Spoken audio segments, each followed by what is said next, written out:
Hi everybody, welcome back. In this particular video, I'm going to tell you the ideal timetable that you need to follow in the last 20 days. There are few things that are important. 20 दिन भी नहीं बचे, अब तो 19 दिन बचे हैं और दो तरीके के कैंडिडेट्स हैं. एक प्रॉपर कैंडिडेट है. प्लीज़ रिमेंबर दैट आपके पास क्लैट के अलावा there is no other priority. So you will invest every you can say minute that is there with you in the last 20 days into CLAT and only CLAT. Then there are school going kids. Please understand this is the last month. अगर अभी भी आप school को priority दे के चलेंगे तो नुकसान हो सकता है आपका इस अटेम्प्ट में. तो स्कूल जाना बंद कर दीजिए.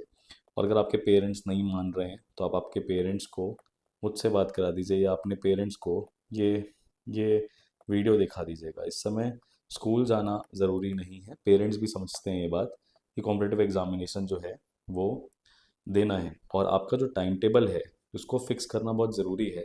क्योंकि आप रैंडमली कुछ भी करेंगे अगर लास्ट 20 डेज़ में तो आप आपकी गैप फिलिंग नहीं कर पाएंगे. राइट. इसीलिए कुछ एक आइडियल टाइम टेबल बनाने के पहले कुछ बेसिक बातों का हमें दिमाग में ध्यान रखना चाहिए जो कि हम आपको पहले बताना चाहते हैं. जैसे जो शेड्यूल है उसका पर्पस क्या है. तो शेड्यूल हमें क्यों बनाना है. क्योंकि हमें मैक्सिमम प्रैक्टिस करनी है. मैक्सिमम प्रैक्टिस किस जगह पे करनी है, क्यों करनी है.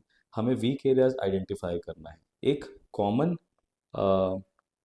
वीक एरिया का जो सेक्शन है अक्रॉस एवरी कैंडिडेट हर मार्क के ब्रैकेट में वो देखा जाता है कि क्यूटी है, क्वांटिटेटिव एप्टीट्यूड. क्वांटिटेटिव एप्टीट्यूड को आप या तो प्रायोरिटी नहीं देते या अटेम्प्ट नहीं करते या बाद में करते हैं तो हो जाता है या आपको समझ ही नहीं आता. तो क्वांटिटेटिव एप्टीट्यूड आपको 5 to 6 मार्क्स का जंप देता है in any case. In even in the worst case scenario 5 से 6 मार्क्स आपको क्यूटी देगा. तो you can not avoid this. उसके बाद है करंट अफेयर्स. बिकॉज ये इतना वाइड है तो पता ही नहीं चल रहा है कि किस मंथ के करें या ये नहीं आइडिया लग पा रहा है कि कितना हमारा प्रिपेयर्ड है. तो ये भी एक कॉमन वीक एरिया है. And after that it is legal current affairs because it's also again very wide wide in scope. Right. तो ये भी नहीं पता चल रहा है कि कहाँ तक का पढ़ें, कितना पढ़ें और कैसे करें. तो ये 3 वीक एरियाज तो हैं जो कि 90 मार्क्स वाले के भी हैं, 80 मार्क्स वाले के भी हैं और 50-60 मार्क्स वाले के तो हैं ही सही. उसके बाद दूसरा हमारा शेड्यूल इंपॉर्टेंट है बिकॉज हमें एनालिसिस ऑफ द मॉक्स को बहुत सीरियसली लेना है. And please remember that mock analysis will take 3 to 4 hours per day. I mean इतना बेयर मिनिमम आपको स्पेंड करना पड़ सकता है. क्यों करना पड़ सकता है. बिकॉज इस एनालिसिस में आप सिर्फ और सिर्फ अपने क्वेश्चंस के आंसर्स नहीं चेक कर रहे होते हो, आपको रीजंस भी जानने हैं. Reasons for right answers.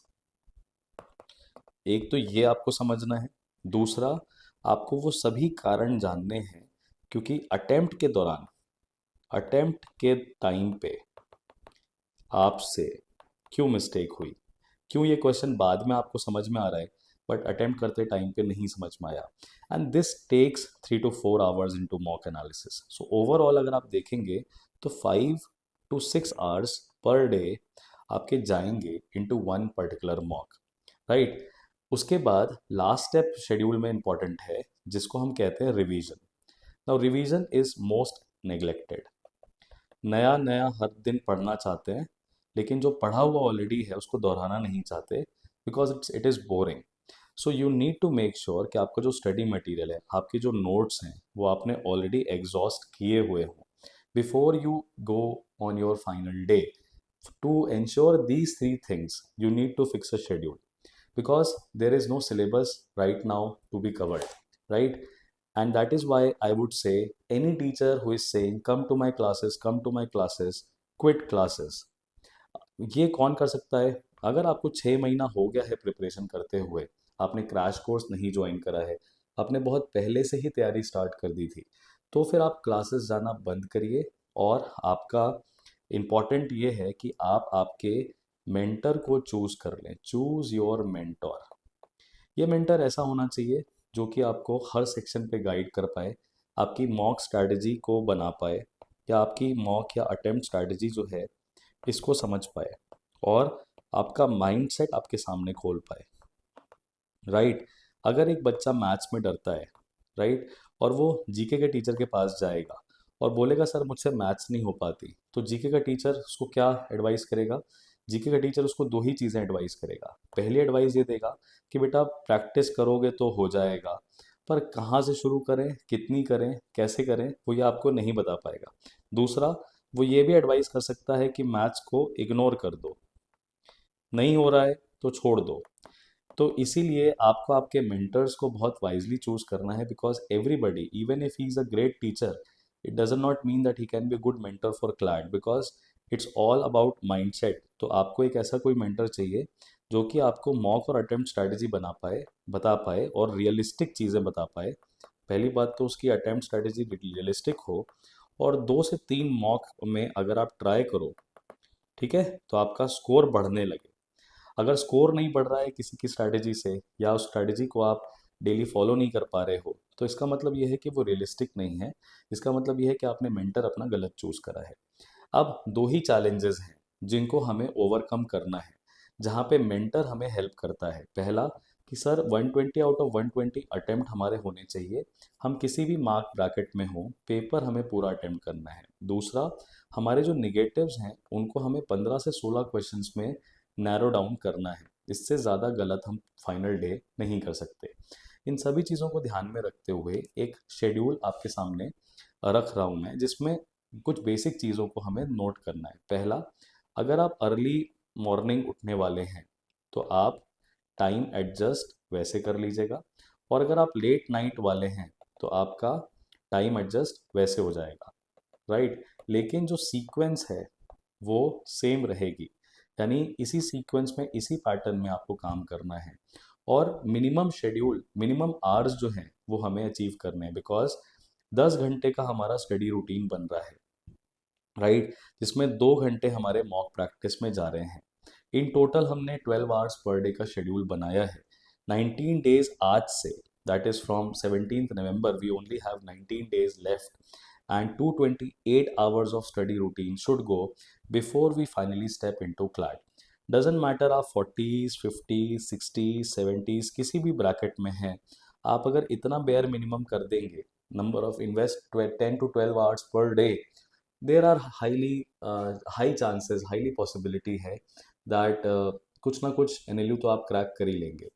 तो अब उसको कैसे डिवाइड करना है, क्या ऑप्टिमम यूटिलाइजेशन ऑफ टाइम हम कर सकते हैं, let us try to understand that in quick 10 minutes. First, the very first hour of the day should go into looking into the newspaper.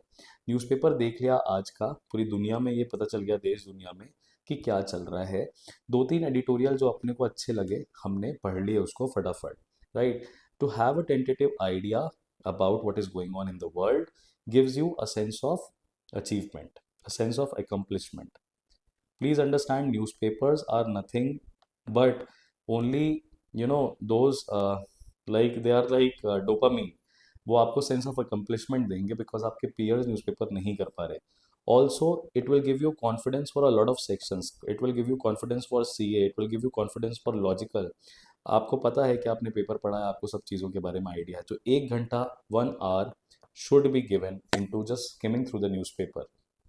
Then it is most important that the 2 hours from 8:30 till 10:30 should go into GK. Now GK अगर आपने prepare कर रखी है तो ठीक है, वरना इसी टाइम पे आप प्रिपेयर भी कर सकते हैं, ठीक है। अगर आपने नहीं कर रखी है प्रिपेयर तो आप प्रिपेयर भी कर सकते हैं।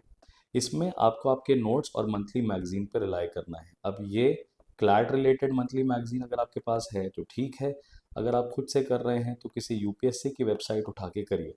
And please remember, stick to your resource. Current affairs हर तरीके से हर मैगजीन में कवर्ड होता है, बस इट्स जस्ट दैट कि कुछ फैक्चुअल होती हैं, कुछ कॉन्टेक्चुअल होती है, but stick to your resource and revise more. बार बार पढ़िए, क्योंकि it's not the questions which are difficult that define the competition. It's the questions which are easy, where your competitors are not marking incorrect, where your competitors are able to mark. That is important, right? For the remaining 2 hours, that is from 10:30 till 12:30, right? Legal current affairs आपको करना चाहिए. It is very very important. इसकी अगर कोई class अगर लग रही है, कोई रिकॉर्डिंग है, कोई वीडियो है, तो वो ज़रूर देखिए। अदरवाइज आपको लीगल करंट अफेयर्स 2 घंटे करना है। लेकिन ये करने के पहले एटलीस्ट अगले 19 दिन में हम 10 से 12 दिन हमारे स्टैटिक को रिवाइज करने में ज़रूर लगाएंगे, बिकॉज स्टैटिक अगर आ गया तो ये हमारे कॉम्पिटिटर्स गलत नहीं करते। तो हमने बड़ा सिंपल सा रूल बनाया, कॉन्ट्रैक्ट, टॉर्ट, कॉन्स्टी और लॉ ऑफ क्राइम को हमने 2 घंटा पर डे दिया है, राइट। 2 घंटा पर डे दिया है, एक सब्जेक्ट को 3 दिन दिया है, यानी एक सब्जेक्ट को 6 घंटा दिया है, सिर्फ थियोरी नॉट प्रैक्टिस, सिर्फ theory books, right, 6 hours। And in this 6 hours you will be able to revise your entire subject. 6 घंटा किसी एक दिन देके एक सब्जेक्ट मत करिएगा, ये बेवकूफ़ी है। 2-2 घंटे 3 दिन, तो इट्स लाइक कॉन्ट्रैक्ट किया 3 दिन, फिर टॉर्ट किया 3 दिन, फिर कॉन्स्टी किया 3 दिन, फिर क्राइम किया 3 दिन, और ये हमारा स्टैटिक का रिवीजन हो गया। एग्जाम के 19 दिन बचे हैं, 12 दिन में हमने लीगल का स्टैटिक रिवाइज कर लिया। इसके साथ स्टैटिक रिवीजन के साथ आप 2 लीगल करंट अफेयर्स डेली पढ़ सकते हैं। इसमें आपको, अगर आप पढ़ने जाएंगे तो 20 मिनट से ज़्यादा नहीं लगेगा। Just read it, don't solve it, that's the bare minimum you can do. अगर मान लीजिए आप रिवीजन कर चुके हैं कई बार स्टैटिक का, आपका स्टैटिक काफ़ी स्ट्रॉन्ग है, you are confident about it, तो आप यहाँ पे प्रैक्टिस कर सकते हैं, लीगल करंट अफेयर्स के क्वेश्चन प्रैक्टिस कर सकते हैं, लीगल एक्सप्रेस उठा सकते हैं, आप मॉक्स उठा सकते हैं, you can get in to that, hit 2 hours। Why? Because see these 4 hours that you are investing in to legal and GK, है ना, ये जो 4 घंटे आप दे रहे हैं लीगल और जीके में, ठीक है, ये चीज़ आपको हेल्प करेगी किस जगह पे, आई टेल यू, ये चीज़ आपको हेल्प करेगी to to have confidence on 60 marks. जो 60 मार्क्स हैं आपके पास, उसमें आपको हेल्प करेगी। 60 मार्क्स आर मोस्ट इंपॉर्टेंट, देखिए दोनों मिला के, तो यहाँ पे आप गलती कम से कम करोगे, 60 मार्क्स हैं। And that is why after that, ये करने के बाद 2 से 4 शिद्दत से मॉक जैसे हम देते हैं, देना है, कोशिश करनी है ऑफलाइन ही हम अपीयर करें, ऑनलाइन ना अपीयर करें। 15 मॉक्स एटलीस्ट हमें ऑफलाइन अपीयर करने चाहिए एवरी डे, 2 से 4। उसके बाद 1 घंटे का ब्रेक लीजिए, 5 से 8 मॉक एनालिसिस और री अटेम्प्ट में लगाइए, question by question, as if your life depends on it. आपको इसी तरीके से करना है कि आपकी पूरी ज़िंदगी इस पे निर्भर करती है, right. And then after you are done with the analysis, for sure इसमें आपके डाउट्स भी होंगे, वो आप नेक्स्ट डे आपके मेंटर से क्लियर करा लीजिए। And that should not take more than 15 to 30 minutes. Mentors के साथ एवरी डे बैठ गए 15 से 30 मिनट। तो ये हो गया हमारा मॉक का टाइम, ये हो गया हमारा जीके और लीगल का टाइम। अब आते हैं रिमेनिंग एरियाज पे, क्योंकि अब आधा दिन हमने ऑलमोस्ट स्पेंड कर दिया है, अब हमारे पास रिमेनिंग हाफ डे बाकी है। अब यहाँ पे हमने क्या करा है, 1 घंटे हमने वो सेक्शन रखा है जो सबसे ज़्यादा इग्नोर्ड है। देखिए, एनालिटिकल रीजनिंग क्लैट में आ सकता है, हैव नो डाउट्स, इसमें कोई डाउट मत रखिएगा कि एनालिटिकल रीजनिंग आ सकता है। मैथ्स तो आपको पता है आता ही है, तो मैथ्स को और एनालिटिकल रीजनिंग में हमने 3-3 दिन वीक में डिवाइड कर दिए हैं। आप इसको कंजिक्यूटिव कर सकते हैं या आप इसको ऑल्टरनेटिव कर सकते हैं, जिस तरीके से हमने आपके सामने ये चीज़ रखी है। AR practice, maths practice, and selected chapters करने हैं। Please remember, you don't have to do everything that is here, you just have to do the selected chapters, okay। And then 1 घंटा ये करने, देखिए ये घंटा करके प्रिपरेशन नहीं होगी, इससे सिर्फ और सिर्फ अगेन वही बात आएगी, कॉन्फिडेंस आएगा। ये कॉन्फिडेंस बहुत बड़ी चीज़ है, क्योंकि कॉन्फिडेंस आएगा तो आप अटेम्प्ट करने का ट्राई करोगे। जब आप अटेम्प्ट करने का ट्राई करोगे तो आप 4 से 5 मार्क्स निकाल लोगे। इमेजिन करो आप 70 मार्क्स ला रहे हो और अब आपका 75 आने लगे।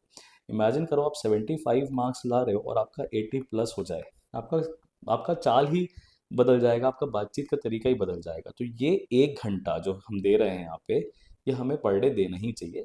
इसमें 20 क्वेश्चंस हमें करने चाहिए लिमिटेड चैप्टर्स के। वो चैप्टर लिस्ट आपको आपके टीचर बता देंगे, नहीं बता पाए तो you can again ask from me. फिर आखिरी के 2 घंटे, अब इन 2 घंटे में हम इन दोनों सेक्शंस को इग्नोर ना करें। देखिए, ज़्यादा से ज़्यादा आप क्या कर सकते हैं, मैक्सिमम मिस्टेक्स कर सकते हैं, मैक्सिमम मिस्टेक्स कर सकते हैं। इंपॉर्टेंट क्या है, let me tell you this, in the remaining few days, it is not your knowledge that will help you sail through this examination. Right. आपको आपके जो निगेटिव्स हैं या आपकी जो मिस्टेक्स हैं, right, whatever are the negatives और whatever are the mistakes, you have to minimize that. You have to minimize that to the core, right? And how to it can be done, कैसे किया जाए इस चीज को? The very simple way to do it: commit more mistakes. Okay, commit more mistakes, as many as you can, and cross check it on the same day. Cross check it on the same day, and this has to be done during analysis. The more mistakes you make and the more mistakes you check, right, during analysis, this will reduce your error. तो अगर आपने 100 questions attempt किए और आपने 20 questions incorrect किए, what would be the score? So 80 marks में अब negative कटेगा आपका 5 और आपके मार्क्स आएंगे 75। बट वहीं आपने 100 क्वेश्चंस में सिर्फ 12 क्वेश्चंस इनकरेक्ट किए, right, and that will change your score, right. You will basically 100 attempts हुए और आपको इसमें 12 अगर हम माइनस कर दें तो you come to 88 marks, isn't it? 88 marks में अब 3 कटेगा तो आप 85 मार्क्स पे आओगे। अब आपने 120 क्वेश्चंस अटेम्प्ट किए और पूरे पेपर में आपने सिर्फ 10 इनकरेक्ट किए। Now what would be the score? 110 में आपके 2.5 नंबर कटेंगे तो आप 105 प्लस आ जाओगे। And this is the importance of mock analysis, this is the importance of reducing your negatives. So please commit more mistakes, please check it more aptly so that you can reduce your mistakes, and that is what you are going to do in the last 2 hours. You need to figure out at least 60 to 80 questions. आप logical English mix कर लीजिए या आप सिर्फ logical ले लीजिए या आप एक फुल लेंथ मॉक दे दीजिए, फुल लेंथ मॉक दे दीजिए एनी डे एज अ, इसको प्रैक्टिस की तरह कर लीजिए। Any day you are spending 2 hours और ये करते करते अब आप सो जाइए। तो ये करने के बाद आपका कॉन्फिडेंस बहुत बढ़ जाएगा, सभी चीज़ बेयर मिनिमम कंप्लीट हो जाएगी। प्रैक्टिस सभी सेक्शन के आप पर डे कर रहे हैं, एक मॉक लगा रहे हैं, न्यूज़पेपर पढ़ रहे हैं, जीके पढ़ रहे हैं, लीगल करंट अफेयर्स कर रहे हैं, मैथ्स कर रहे हैं और सेक्शनल्स भी लगा रहे हैं, या आप 2 मॉक्स पर डे का मोमेंटम लेके चल रहे हैं। इससे ज़्यादा आप कुछ नहीं कर सकते, इससे कम कुछ करोगे तो सिलेक्शन की गारंटी उतनी कम होती चली जाएगी, right. Please remember, you just have to score 85 to 88 marks to ensure national law universities, right? Top 5 top 10 की बात हम नहीं कर रहे, आपका नेशनल लॉ यूनिवर्सिटी मिल जाएगा ये इतना बेयर मिनिमम करने पे। सो प्लीज़ रिमेंबर, ये जो 10 घंटे का जो हमारा स्टडी रूटीन है इसको आपको रिगोरसली फॉलो करना है। You can not have any work around for this. Yes, इस 10 आवर्स को अब आप आपके हिसाब से रिवाइटलाइज कर लीजिए या चेंजेस कर लीजिए, डिपेंडिंग ऑन आपकी क्या टाइमिंग है, लेकिन 10 आवर का स्टडी रेजिम और सारे सेक्शंस पर डे हमें करना ही चाहिए फॉर द लास्ट 19 और 20 odd days. And all that I have to say is that इसमें आपका जो फाइनल मेंटर है वो बहुत मेजर रोल प्ले करता है, बिकॉज मेंटर को आपके लिए अवेलेबल होना पड़ेगा, मेंटर को ऑलमोस्ट सारे सेक्शंस में पकड़ होनी चाहिए। सब्जेक्ट मैटर एक्सपर्ट्स के पास मत जाइएगा मॉक स्ट्रैटेजी के लिए, एग्ज़ाम डे की स्ट्रैटेजी के लिए, क्योंकि सब्जेक्ट मैटर एक्सपर्ट्स आपको अपने सब्जेक्ट के पॉइंट ऑफ व्यू से गाइड कर सकते हैं। So this is the ideal time table that you should have for the last 20 days. Try to keep it, try to follow it, and all the best for your CLAT examination.